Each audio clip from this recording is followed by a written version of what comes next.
diberikan cahaya terang benderang. Nah sekarang sudah ada cahayanya, kita tinggal ngikuti saja. Allah berikan peringatan gini di surat Ad-Dariyat ayat 56. Wa ma khalaqtul jinna wal insa illa liya'budun. Ya. Ini pendek banget tapi maknanya dalam, ya. Sungguh aku Allah tidaklah akan menciptakan, jadi nggak akan menciptakan manusia dan jin kecuali untuk ibadah kepada Allah. Jadi sebenarnya kita itu diciptakan oleh Allah itu bukan untuk yang lain-lain tuh. Untuk apa? Ibadah. Namanya ibadah itu maknanya, makanya apa? Ada makna khusus tuh. Makna ibadah berarti bentuknya kita sebagai makhluknya ciptaan Allah, termasuk jin. Kenapa kok jin? Karena jin itu ada yang Islam, ada yang mengakui gitu ya. Maka kalau yang lain-lain kayak pohon segala macam udah jelas tuh. Tapi kita dan jin, para jin gitu ya, itu diperintah oleh Allah, diciptakan oleh Allah, itu tujuannya cuma satu, hanya ibadah. Lantas bentuk peribadatannya seperti apa? Ibadah itu ada dua. Ada ibadah namanya ibadah mahdhah, ibadah yang khusus gitu ya. Yang khusus itu seperti rukun Islam. Apa itu? Syahadat, sholat, puasa, zakat, haji. Maka orang yang melaksanakan ibadah mahdhah, ibadah yang khusus ini ada tata caranya, ada aturannya, yang nggak boleh kita asal buat gitu ya. Nah, yang namanya ibadah mahdhah ada tata cara yang nggak boleh dilanggar. Sholat nggak boleh kita pakai bahasa selain bahasa yang dituntunkan oleh Rasulullah. Nah, sama juga puasa Ramadan. Kalau udah jamnya buka, ya harus berbuka gitu. Nggak boleh melewati. Puasa Ramadan sampai ngedur sampai malam puasa nggak boleh. Bayar zakat juga ada tuntunannya. Siapa yang berhak menerima juga ada tuntunannya.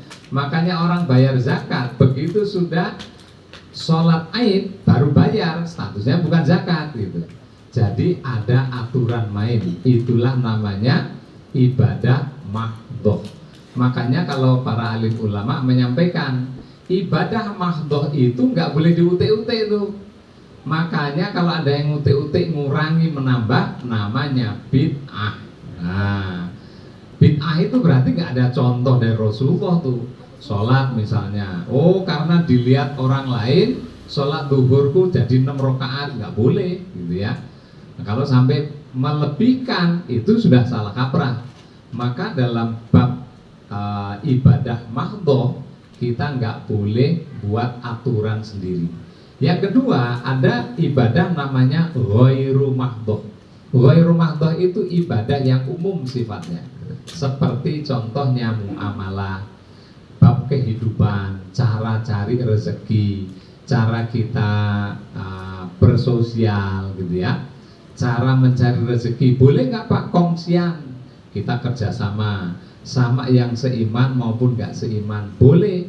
Nah dalam hal urusan yang ghairu mahdhah tuntunannya cuma satu, silakan pakai caramu, yang penting jangan nabrak bab haram yang dilarang oleh Allah. Cuma itu tujuannya. Maka kalau ibadah itu yang menjadi tujuan hidup yang sungguhnya, maka kita nggak boleh kalau hidup itu nggak pakai mengembalikan kepada Allah.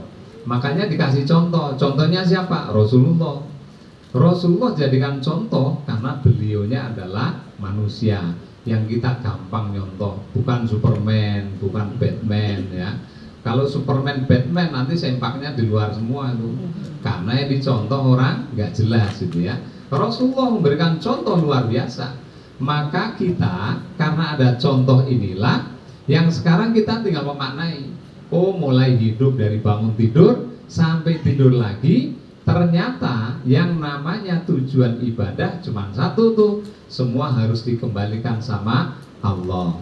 Caranya gimana? Bangun tidur baca doa. Maka doa itu menjadi ibadah.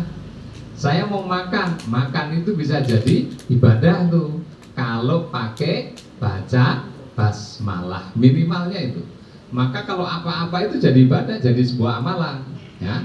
Nah, sekarang kalau ditanya, lah kalau saya masuk surga sama dunia, apa surga dan neraka, itu tujuannya ada di mana tuh? Jadi surga dan neraka itu bukan menjadi tujuan utama manusia, tetapi itu adalah bentuk reward. Nah, reward itu bahasanya apa? Hadiah.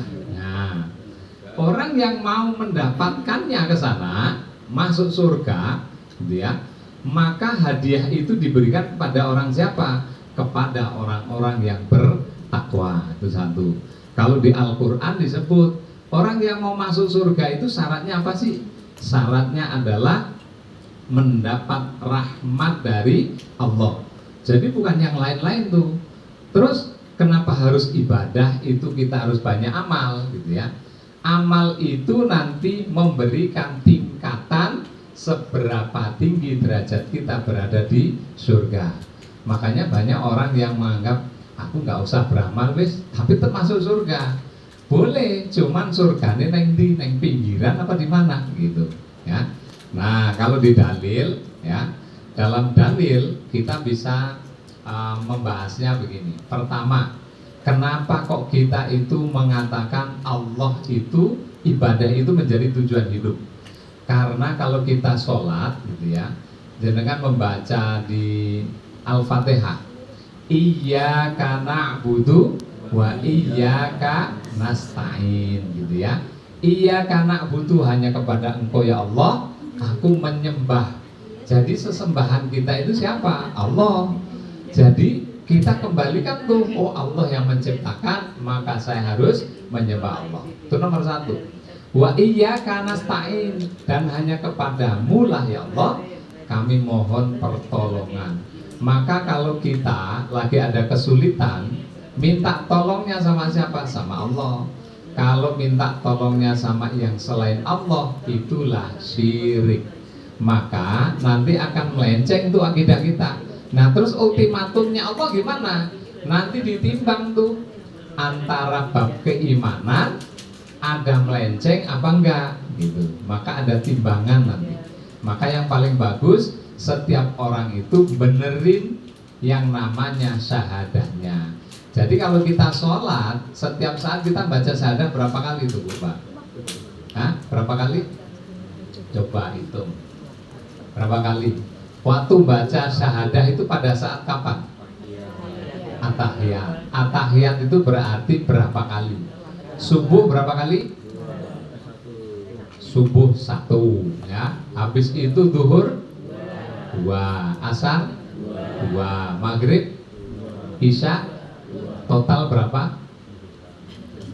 Hah? 9. Memang susah ya ngitung, Pak. Udah 1, 2, 1, 2. Tapi ngitung ketemu berapa? 15, ya. Ya memang kalau udah tua itu TK-nya emang beda-beda, ya kan. Wis lali Pak, dulu ngitung diajar waktu TK gitu ya.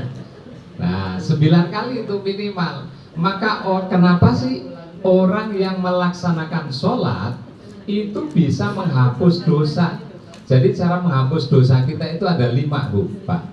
1, dosa yang seumur hidup bisa dilakukan dengan cara sekali saja. Berangkat haji itu seumur hidup sekali saja, maka akan digugurkan. Orang yang wukuf di Arafah, makanya orang berangkat haji itu puncaknya hanya di wukuf.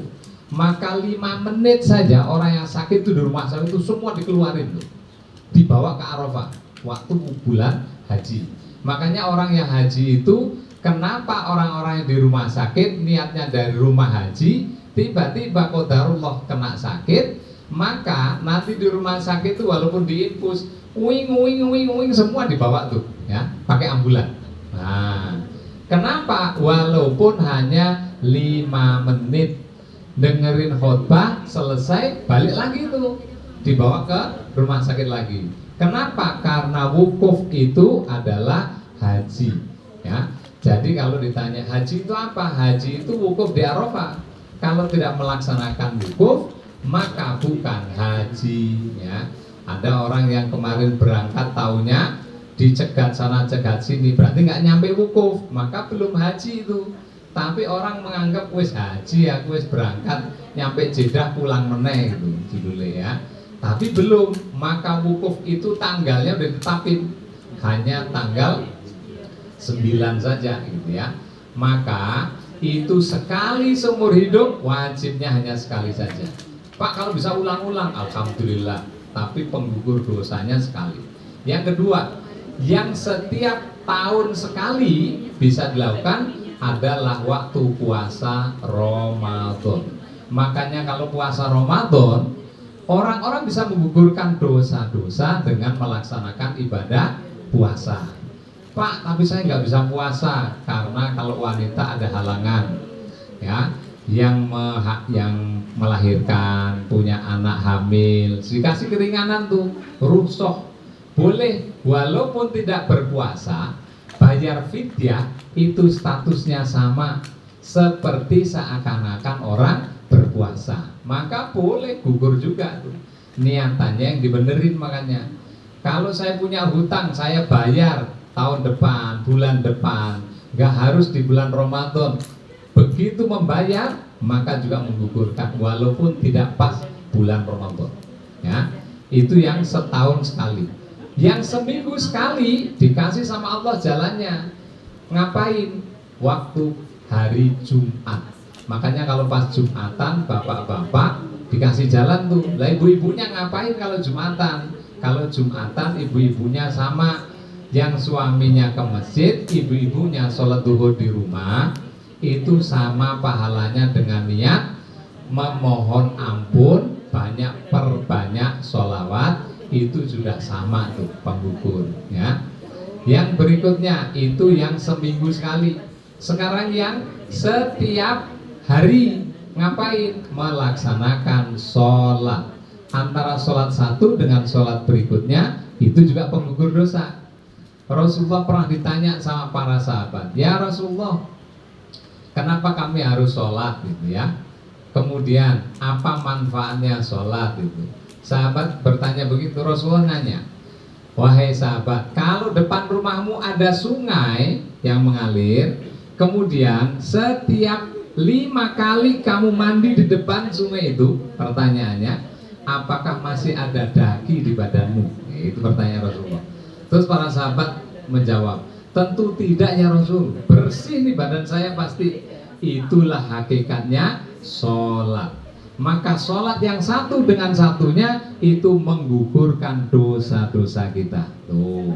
Makanya jadinya kalau setiap hari kita bisa melaksanakan sholat satu ke berikutnya, zuhur, dari zuhur ke asar, asar ke maghrib, maghrib ke isya, isya ke subuh, itu insya Allah kita akan jadi orang yang bersih.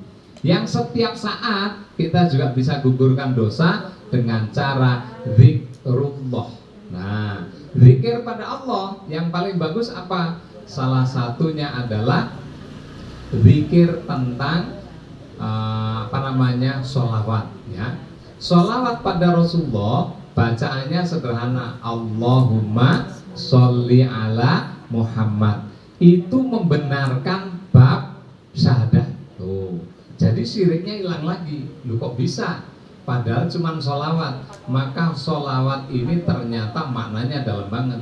Kalau dibaca Allahumma, ya Allah, itu terjemahannya ya. Sholli ala, berikanlah keselamatan, kesejahteraan untuk, gitu ya. Itu terjemahannya. Muhammad boleh langsung, atau Sayyidina Muhammad, untuk tuanku yang mulia Rasulullah Sallallahu Alaihi Wasallam. Tuh. Jadi bacaan Allahumma sholli ala Sayyidina Muhammad itu satu makna pertama, saya mohonnya hanya pada Allah. Berarti saya mengakui keberadaannya Allah. Tuh.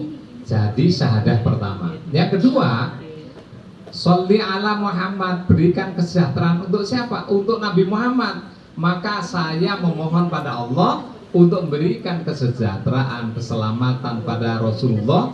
Maka saya mengakui akan keberadaan Nabi dan Rasul Muhammad Sallallahu Alaihi Wasallam. Tuh. Maka itu judulnya syahadatain. Kenapa orang yang banyak zikir sholawatan itu juga menggugurkan dosa-dosa? karena itu melurusin tauhid gitu ya. Maka bab ubudiyah, bab ibadah, hakikat kita hidup itu kita bisa capai dengan kita perbanyak zikrullah, salah satunya ya.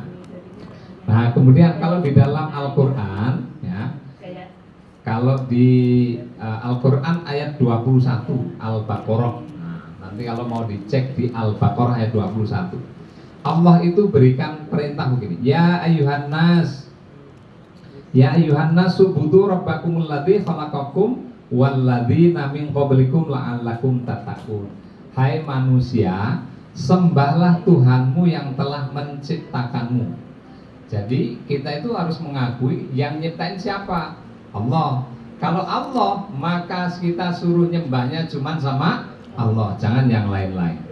Dan juga menciptakan orang-orang sebelum kamu agar kamu bertakwa.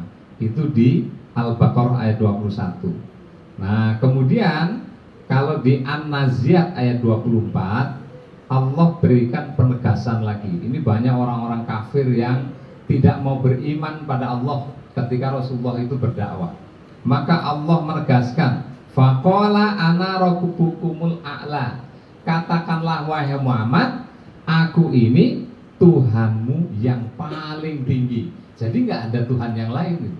Kalau orang-orang kafir Quraisy gitu ya, waktu zamannya Rasulullah ketika disuruh menyembah, mereka menyembahnya yang kelihatan. Ya, zamannya Nabi Ibrahim banyak berhala. Orang-orang Quraisy juga sama. Makanya di sekeliling Ka'bah itu ketika Islam belum lahir, banyak berhala-berhala disembah itu. Kenapa? Sebagai bentuk Tuhan katanya ya. Nah kalau begitu Muhammad membawa risalah, maka yang namanya berhala hilang semua. Kenapa? Karena sesembahnya harus langsung pada Allah. Ketika orang-orang bertanya, Allah itu ada di mana?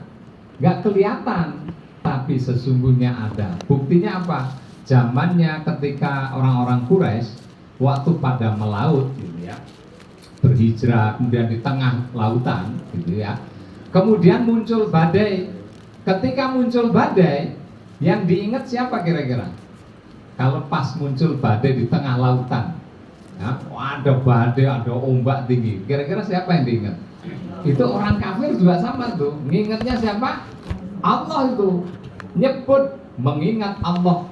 Tapi ketika dia aman, tenang, disuruh sama Rasulullah, wahai orang-orang Makkah, berimanlah kepada Allah. Menyebutnya apa? Allah itu nggak ada gitu ya. Tapi kalau di tengah lautan lagi ada bahaya, mereka nyebut ya Allah gitu. Mereka mengatakan itu, minta sama Rasulullah, wahai Rasulullah, doain kami biar perjalanannya baik ke Tuhanmu. Tapi dia nggak ngakui Tuhannya tuh. Aneh kan? Nah itu orang-orang yang menyelisihi. Makanya di An-Naziat ini ditegasin tuh, faqala ana rabbukumul a'la ya. Kemudian di surat An-Naziat ayat 25 Allah sampai tegesin, fa akhadahullahu nakala akhirati wal ula. Maka Allah akan mengazab dengan azab akhirat dan azab dunia. Jadi kalau orang-orang yang enggak nurut gitu ya, tidak mau beriman pada Allah, nggak mau beribadah, itu nanti ada jalannya tuh. Jalannya gimana? Di dunia ya diazab, di akhirat juga lebih diazab lagi. Cuman beda bentuknya. Ada yang azab dunia itu langsung kelihatan, ada juga yang nggak kelihatan. Nggak kelihatan tuh gimana? Kalau bahasa kita, di dunia kenapa ya dia kok nggak beriman tapi kok kaya raya? Itu dikasih namanya istidroj ya. Dilulu bahasanya, wes tak kei wes, saya kasih duluan, tapi nanti di sana nggak ada lagi gitu. Makanya kalau orang minta, Rasulullah ngajarin jangan minta urusan dunia, mintalah akhirat, maka dunia akan ikut gitu ya. Nah itu yang terkait dengan ubudiyah. Nah kemudian kalau di surat Al-Baqarah ayat 40 ini dalil lagi menegaskan bahwa kita itu diperintah hanya soal ibadah tadi. Ya Bani Israil ladhkuru ni'mati allati an'amtu alaikum wa aufu bi'ahdi ufi bi'ahdikum wa iya farhabun. Hai Bani Israel, ingatlah akan nikmatku yang telah aku anugerahkan padamu dan penuhilah janjimu kepadaku. Waktu kita di dalam alam rahim, ya, setiap orang ini kan lahir di alam rahim orang tua kita masing-masing, betul ya? Baru berumur 40 hari, gitu ya. 40 hari itu ruhnya begitu ditiupkan, maka saat itu Allah menegaskan kepada setiap manusia, wahai manusia, apakah kamu mengakui aku ini Tuhanmu? Dan semua menyatakan, kita ini mengatakan, gitu ya. Walaupun ketika lahir, kenapa kok beda ya? Keimanannya itu karena lingkungan. Oh, dikasih orang tuanya tidak digaris yang beriman. Tapi sungguhnya ketika di dalam perut ibu masing-masing itu sudah ditanya tuh. Makanya menegaskan, ya. Nah, tegesinya apa? Alastu birabbikum katanya. Kalau di surat Al-A'raf ayat 172, itu dialog antara Allah kepada setiap makhluk yang masih ada dalam perut alam rahim. Waktu di perut alam rahim, Allah itu menegaskan, apakah kamu percaya aku ini Tuhanmu? Maka semua mengatakan, alastu birabbikum. Ya, saya bersaksi engkaulah Tuhanku. Maka ketika lahir harusnya ya beriman semua. Cuman kenapa beda tuh? Nah, itu rezekinya masing-masing. Maka ketika lahir kemudian ada hidayah, itulah yang namanya rahmat. Maka ada orang yang, kenapa orang masuk surga? Pernah dengar cerita kan? Dulu pernah saya sampaikan. Ada yang wanita tunasusila bisa masuk surga. Kenapa? Karena rahmat Allah. Lah bukan amalannya itu, amalannya ringan banget, hanya ngasih minum anjing gitu. Nah, karena amalan yang baik ini kecil sifatnya, tapi niatannya tulus, maka Allah bukakan pintu rahmat hidayah, kemudian masuk Islam dan akhirnya dimasukkan ke surganya Allah. Nah, jadi yang memberikan hak prerogatif masuk surga itu siapa? Ya Allah. Jalannya apa? Jalannya karena ada rahmat. Rahmat itu diberikan kalau kitanya ini punya amalan. Makanya yang orang-orang, kenapa para alim ulama mengajarkan, Rasulullah mengajarkan, perbanyaklah amal soleh, karena itu menjadi asbab kita masuk ke surga. Masuk surga itu lantarannya apa? Nantinya ada rahmat tuh. Coba kalau misalnya nih, contoh yang sederhana begini. Kita ini sekolah, sama-sama sekolah. Waktu sekolah gitu ya, kita itu bolak-balik bolos, nggak pernah masuk, nggak rajin, suruh kasih PR males itu. Terus pas ulangan, walaupun kita ngerjain gitu ya, ngerjain ulangan, pertanyaan kalau bolak-balik bolos kerjain ulangan kira-kira bisa apa enggak? Bisa apa enggak? Ya bisa, tapi bisa-bisaan gitu ya, belum tentu benar, okay? Pertanyaannya, kira-kira guru ini meluluskan apa enggak? Naik kelas diluluskan apa enggak kira-kira? Belum tentu kan? Belum tentu. Sama juga, itu ilustrasinya begini. Kalau kita mau masuk surga, pertama kunci surga ada di siapa? Oh, di Allah. Oh, kunci lulus ada di gurunya. Maka kita ikuti aja. Gurunya minta absen besok, masuk gitu. Terus kerjain PR, kerjain. Ulangan besok, ulangan gitu ya. Walaupun misalnya nih jawaban kita itu tidak 100%, tapi karena kita rajin, maka guru itu akan punya rasa yang tadi, rahmatnya. Rahmatnya apa? Terus ngasih, oh iya ya, bocah itu ya nek misalnya masuk terus tiap kali masuk ngapus papan tulis, tapi bodoh men gitu ya. Terus gurunya bilang ini kotor, dia nyapu. Kira-kira nih itu bentuk yang namanya ngapus papan tulis, bantu nyapu, daftar hadir, ngecekin, nempelin majalah dinding, itu amalan apa enggak? Amalan. Maka itulah yang menjadi asbab gurunya akan berikan rahmat. Nah itu secara gambaran logika berpikirnya begitu. Maka di Al-Quran itu jelas banget tuh. Nah kalau kemarin Pak Tis apa Pak siapa yang nge-share tuh? yang AI ya, digital. Ternyata AI saja lebih canggih tuh IQ-nya, benar? Dan itu lebih hebat. Makanya sekarang banyak orang yang memahami Al-Quran itu nggak sembarangan. Jenengan kalau dalam terus itu ya. Saya kalau setiap hari pagi dengerin khotbah, habis baca Quran dengerin, habis saya buat lagi rangkuman, saya cari dalil. Makin saya cari, makin tahu strukturnya tuh, ya. Penyebabnya kenapa ya kok ya. Maka bab hakikat ibadah ini Bu Pak, kalau jenengan memahami kita jauh lebih mudah menjalankannya. Misal, maka pagi hari, saya mau kerja itu ibadah apa bukan? Ibadah, cuman namanya ibadah ghairu mahdhoh, bukan ibadah mahdhoh. Kalau mahdhoh itu yang sholat, zakat, puasa. Saya kerja, itu ghairu mahdhoh, umum. Maka tuntunannya cuma satu, jangan kamu kerja tapi yang melenceng ke haram. Cuma itu rambu-rambunya. Boleh nggak Pak saya sama yang non muslim? Boleh. Boleh nggak saya belanja di pasar ke non muslim? Boleh. Saya mau sedekah nggak harus yang muslim tuh, kasih ke siapa aja boleh. Itu namanya ghairu mahdhoh, muamalah. Maka semakin kita banyak beramal dan tidak perlu dilihat kepada siapanya, Allah akan catat baik-baik. Bahkan ke hewan pun itu juga menjadi sebuah amalan tuh. Nah makanya sekarang kalau udah tahu begitu, kira-kira pertanyaannya, mau ibadah dengan benar apa enggak? Caranya gimana? Caranya mulailah segala aktivitas menggunakan kembali pada Allah. Bismillahirrahmanirrahim. Minimal itu basmalah ya. Yang kedua, setelah basmalah kita harus akhiri itu. Akhirinya dengan apa? Akhirinya dengan alhamdulillahirabbil alamin. Maka setiap langkah kita Allah itu akan bimbing dengan baik ya.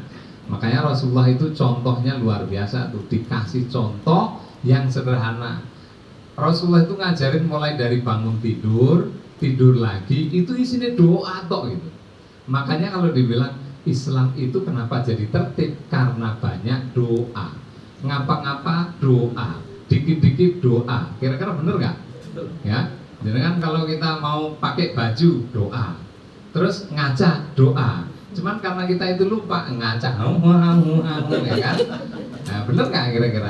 Harusnya doa tuh minimal Bismillah gitu, sisiran doa, pakai bedak, minimal Bismillahirrahmanirrahim. Itu jadi amalan tuh. Maka amal soleh itu sekali lagi itulah yang mengantarkan turunnya rahmat kepada kita. Ya, jadi sekarang itu yang sederhana aja, nggak usah jauh-jauh ibadah kok susah-susah gitu ya. Makanya para alim ulama itu ngajari, jenengan kalau ke pondok gitu ya, jenengan kalau yang pernah mondok pasti tahu persis tuh. Kalau yang belum pernah mondok, jenengan lihat orang-orang yang ketika tahu majelis Rasulullah kan, yang sholawatan gitu, benar? Yang para habib kumpul, para ulama kumpul, baru beliaunya datang jalan, kira-kira adem apa enggak? Adem ya? Kenapa enggak? Wah, yang teriak-teriak, yang artis datang ribut beruyung, enggak. Tapi coba yang kiai, ustadz datang, itu semuanya pada cium tangan, pada tawadu, pada cari berkahnya gitu ya. Lah kemarin cari berkatnya sama uskupnya. Nah itu gimana itu Pak? Ya wis beno wis ya. Nah apa-apa kan masing-masing beda-beda. Tiap orang ada pandangannya yang beda-beda. Ada yang sampai cium segala macam. Itu kalau tokoh biasanya udah jadi viral. Coba kalau masyarakat biasa kira-kira viral apa enggak?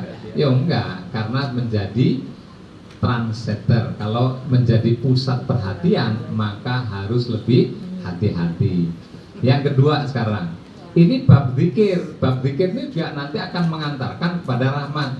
Nah, ini Bu Min mana Bu Min? Yang Bu Min di belakang ya. Yang waktu itu nanya, nanti diajarin dong tentang cara menjawab kalau dikasih ucapan-ucapan gitu ya. Nah, ini sama nih. Itu juga isinya doa. Contoh ya. Misal kita dikasih ucapan salam. Yang mengucapkan orang muslim, tahu yang dia mengucapkan orang muslim, maka Rasulullah ngajarin balaslah dengan yang lebih baik, minimal sama. Wa idza huyyitum bi tahiyyatin fahayyu bi ahsana minha aurduha, minimal itu sama, gitu ya. Nah, misal yang mengucapkan orang Islam, assalamualaikum, minimal dijawabnya waalaikumsalam. Kalau mau lebih, tambahin warahmatullah, ya, lebihin satu. Kalau orangnya menyampaikan assalamualaikum warahmatullah, jawabannya minimal waalaikumsalam warahmatullah. Boleh tambahin wabarakatuh. Kalau orang yang mengucapkan Pak lengkap assalamualaikum warahmatullah wabarakatuh, jangan kita jawabnya waalaikumsalam terus diem. Nah, itu yang kurang tuh. Harusnya didoain minimal sama waalaikumsalam warahmatullahi wabarakatuh. Mau yang lebih, tambahilah satu lagi wa maghfiratuh, itu tuntunannya Rasulullah, ya. Jadi kalau ada yang ngucapin salamnya lengkap, sekali waktu itu kita ngasih yang lebih panjang, ya. Assalamualaikum warahmatullahi wabarakatuh, jawabannya waalaikumsalam warahmatullahi wabarakatuh wa maghfiratuh. Oh, ini tuntunan pertama. Sekarang yang kedua, Pak, kalau yang mengucapkan salam itu orang yang bukan Islam, terus piye jawabannya? Rasulullah ngajarin gini, jangan kita mendoakan dia udah tahu gitu ya. Orang yang belum masuk Islam mengucapkan salam untuk kita, bukan dijawabnya doa sama, enggak. Cukup sampai hanya wa'alaika, dah selesai, ya. Atau wa'alaikum, dah cukup, ya. Tapi rata-rata karena banyak kita itu yang belum ngaji, ya kan. Nah, ada yang ngucapin, terus kita dianggap bodoh, waalaikumsalam warahmatullahi wabarakatuh, tambah lebih semangat, ya kan. Padahal tuntunannya Rasulullah itu cuma satu. Oh, tahu nih yang mengucapkan orang belum muslim, maka jawabannya apa? Wa'alaika, dah selesai, ya. Tuh jawabannya, gampang? Gampang. Sekarang kalau kita mau berangkat pergi, nah pergi ini bisa macam-macam, berangkat kerja, berangkat perjalanan jauh. Yang biasanya orang mengucapkan tuh kalau lagi mau pergi keluar kota, terus temennya ngucapin apa? Fi amanillah, bener ya? Nah, itu kalau berangkat jauh. Padahal sebenarnya fi amanillah itu mau jauh, mau dekat, mau kerja, keluar rumah, boleh doanya, ya. Namanya fi amanillah. Fi amanillah ya, Dik, mau berangkat sekolah. Fi amanillah ya mau kerja, gitu ya. Itu doa. Sama anak doain. Apa sih fi amanillah itu? Berikanlah kelancaran perjalanan, keberkahan, jauhilah dari mara bahaya. Itu doanya tuh. Terus yang nerima gimana? Tuh, kalau kita didoain gitu jawabannya apa kira-kira? Nah, terus diem, habis itu sik tak pikir sik, ya. Saking mikirnya orang keluar-keluar, ya kan? Ya wis lah, ya dada. Nah, padahal doanya sama. Kalau didoain begitu, satu, boleh dijawab masa'allamah. Nah, masa'allamah itu kalau bahasa kita untuk kamu juga ya. Oh gitu. Itu bahasa Arabnya. Tapi karena kita ini nggak terbiasa bahasa Arab, boleh nggak Pak kalau dijawab dengan matur nuwun, terima kasih, matur suksuma, boleh, ya. Itu bahasa kita. Kenapa didoain terus saya jawabnya apa? Matur nuwun, mudah-mudahan kamu juga. Boleh. Udah, itu secara bahasa kita. Kalau bahasa Arabnya fi amanillah, jawabannya masa'allamah. Nah, terus yang dengar kalau didoain, nah misalnya kita lagi sakit, matur nuwun, mudah-mudahan kamu berkah, ya. Terus kita kalau didoain gitu boleh jawabannya apa? Boleh jawaban terima kasih. Saya mau pakai bahasa Arab, syukron, boleh, ya. Syukron itu bahasanya juga sama, terima kasih. Tapi ada yang kadang menjawab Jazakallah khairan katsira. Oh. Yang benar gimana penempatannya? Kalau yang menyampaikan laki-laki, ya, yang mendoakan laki-laki, terus sendiri dia, maka kita boleh menjawabnya gini, jazakallahu, ya, laki-laki, jazakallah khairan, boleh, jazakallah khairan katsira, boleh yang panjang. Itu kalau satu orang laki-laki. Kalau yang mengucapkan nih wanita satu orang, maka menyampaikannya jazakillaha khairan katsira. Jadi beda A sama kasroh I itu sudah beda jenis kelamin. Nah, cuman karena kita itu nggak ngerti bahasa Arab, yang nyampein ibu-ibu terus jazakallah ya, jazakallah gitu ya. Padahal itu untuk jenis kelamin laki-laki. Kalau ibu-ibu jazakillah. Kalau orangnya banyak menyampaikan di grup, biasanya di grup WhatsApp ketemu rame-rame ya. Saya doain ya Bu, mudah-mudahan berkah. Amin. Yang doain rame-rame ini, maka jawabannya jazakumullah. Jadi untuk orang banyak, lebih dari satu ya. Mau laki perempuan, laki-laki banyak sama jazakumullah. Yang perempuan banyak jazakumullah khairan katsira. Khairan katsira itu maksudnya apa? Maksudnya semoga Allah membalasmu khairan katsira dengan balasan yang terbaik lebih banyak.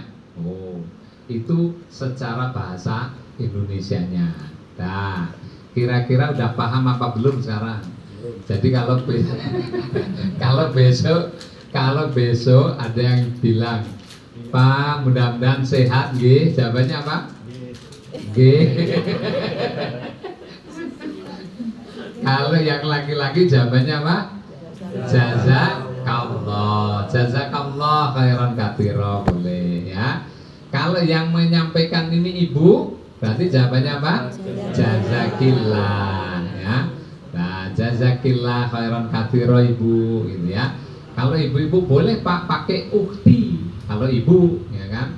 Nah, ukhti itu untuk perempuan. Jazakillah ukhti Hemi, ya misalnya gitu. Terus dipanggilnya ukhti, keren ya. Nah, kalau yang laki-laki namanya akhi, ya, akhi. Nah, tapi harus pakai H ya, jangan K. Kalau K itu aki-aki, ya, akhi, ya. Kok, ya. Akhi itu sahabat laki-laki. Nah, yang menjawab salam sudah, yang doa tadi juga sudah. Itu sama Bu Pak, derajatnya apa? Amal soleh. Makanya kalau kita didoain, nggak boleh kita diem. Jangan cuma terima kasih, lebih bagus doain juga. Minimal kalau kita nggak ngerti bahasa Arabnya itu minimal gini, kalau doain, makasih nggih Pak Haji, udah dikasih ini, nggih, mudah-mudahan berkah untuk Pak Haji. Kita cukup jawabannya apa? Mudah-mudahan untuk jenengan juga, untuk ibu juga, untuk bapak juga, berkah lebih banyak lagi itu. Jadi doa itu dibalikin. Maka orang yang banyak memberikan doa, pasti kita didoain lebih banyak. Oh, itu kuncinya, Allah itu garisnya begitu. Makanya kalau di Al-Quran lebih banyak ngajarinya bab ibadah itu ibadah yang ringan, kecil, tapi banyak dilakukan. Yang terkait dengan apa? Yang doa tadi, ketemu orang, nggak boleh kita itu emosional, dilarang ghibah, dilarang kita emosi marah-marah. Yang ada itu baik semua, itulah amal soleh. Maka akan menjadikan kita ketakwaannya naik dan Allah turunkan rahmatnya. Yang akhirnya dikasih apa? Jalan masuk surga. Nanti di surga ada timbangannya. Oh, amalannya akan masuk tingkatan keberapa tergantung banyak sedikitnya amal. Makanya nggak boleh orang Islam itu terus cuman syahadah tok terus nggak ngapa-ngapa. Maka nanti masuk gitu ya, masuk juga. Makanya sampai Rasulullah itu ketika ditanya, nanti apakah orang yang umatmu yang akan masuk surga itu semuanya? Rasulullah menyampaikan dalam hadis nih ya, Rasulullah bersabda begini, orang yang masih ada setitik saja iman pada Allah dan Rasulullah, maka itu juga tetap akan masuk surga. Cuman bedanya gini, dibersihin dulu nanti. Banyak dosa, ya masuk neraka dulu ya. Sudah lama baru dicuci-cuci udah bersih, baru pindah ke surga. Tapi pindahnya ke surga itu kalau masih ada setitik iman gitu. Makanya nanti bus gosong sih Pak ini ya, sudah gosong melempem gitu ya, udah hitam nggak karu-karuan. Kalau udah bersih baru tuh. Maka kehidupan kita itu kalau di Islam ngajarin ada hidup setelah di dunia. Namanya nanti hari akhirat. Jadi hari dunia ini itu hanya sementara. Dunia itu hanya senda gurau, main-main belaka, nggak ada yang lama. Yang lama kekal nanti di akhirat. Di surga jauh lebih enak. Cuman bedanya Rasulullah ngajarin kamu nggak akan bisa melihat seperti keindahan yang ada di surga saat sekarang di dunia. Hanya bisa kamu bayangkan, dan itu pun pengetahuanmu tidak akan banyak. Surga itu di sana enak dengerin kicauan burung, tapi tidak sebagus nanti pada saat di surga kicauannya. Sekarang kita itu melihat pemandangan gunung, alam, lautan, masya Allah. Kita kalau mandang jenengan gunung-gunung yang ada di mana tuh, yang di Cina ya, yang di Cina yang warna-warni itu, seneng apa enggak? Wah kita kayak ngeliat tuh masya Allah, seneng nggak mau ngeliat yang lain, bener? Itu nggak seberapa. Rasulullah menyampaikan pandanganmu di dunia itu tidak seberapa, kali lipatnya nanti di surga itu jauh lebih nikmat yang belum pernah kamu lihat, belum pernah kamu dengar, belum pernah kamu rasakan ketika di dunia. Di neraka kalau ditanya, lantas neraka itu seperti apa? Panasnya neraka 700 kali lipat panasnya yang ada di dunia. Sekarang saya tanya, itu kita kena kompor itu kira-kira panas apa enggak? Woi, kena korek aja Pak. Aduh, ini sekarang aja ini loh kayak hawanya udah hawa-hawa. Ini hawanya nggak enak, kayak gini aja kita ngeluh bolak-balik ya. Cari kipas lah, udah cari AC, AC-nya rusak dimarah-marah tukang AC-nya ya. Padahal tukang AC itu nggak salah gitu ya, dimarah. Oh kipasnya itu nggak bener ya. Semua dimarah. Kenapa? Karena kita hanya dikasih panas. Panas di dunia ini nggak seberapa. 700 kali lipat itu panasnya di neraka. Maka Rasulullah mengingatkan, wahai umat muslim, wahai umatku, ingatlah, perbaiki diri biar kita mengantarkan jangan masuk neraka. Tapi nanti semua Islam Pak masuk surga, masuk. Cuman ya itu tadi, amalannya banyak dosanya ya dicuci sih gitu, dibersihin gitu ya. Kalau udah ada setitik iman, maka Rasulullah akan datang memberikan syafaat, mengajaklah masuk surga. Makanya kenapa orang yang perbanyak membaca sholawat, itu syafaatnya Rasulullah diberikan kepada orang-orang itu. Yang kedua, perbanyak membaca Quran.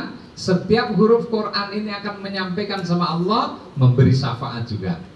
Kita punya anak keturunan yang anak itu hafiz Quran, sering baca Quran, apalagi hafiz Quran, itu juga menjadi mahkota buat orang tuanya tuh. Itu syafaat semua tuh. Makanya kalau sekarang punya visi ke depan, harusnya kita perbaiki mumpung kita masih punya waktu hidup ya. Mudah-mudahan ini pas jamnya. Ada pertanyaan apa enggak? Ada? Monggo kalau ada pertanyaan. Berarti mulai sekarang kita perbaiki ibadah. Tapi ibadah itu bukan ibadah yang hanya umum, yang khusus tadi. Ibadah-ibadah yang umum mulai sekarang perbaiki. Ngapain saja kita pakai basmalah karena itu menjadi amal soleh. Ada pertanyaan? Nggih.